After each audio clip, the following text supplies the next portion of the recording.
তাৰপিছত এদিন ৰাতি মই নাজানো কি কাম কৰি আছিলোঁ আমি শুলোঁ আমি দুইটা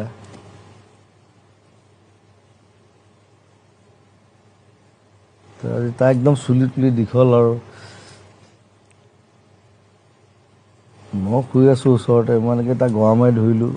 মই গৰুৱা বুলি ভাবিলোঁ তাক চুমা দুটা খাই দিলোঁ সেইবোৰ কৈছে দাদা মই সমীৰ মই সমীৰ শশাংক সমীৰ মই চকু মেলি চাইছোঁ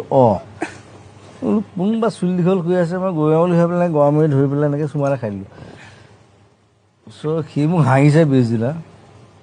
মই তাক কৈছোঁ মই গেয়ো নহয় মই হোমোও নহয় চিধা কথা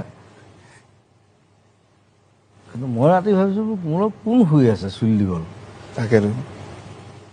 চুলি দীঘল হোৱাটো এতিয়াও হাঁহে মোক সেই কথাটো নাই মই নাহাঁহো এতিয়া মানে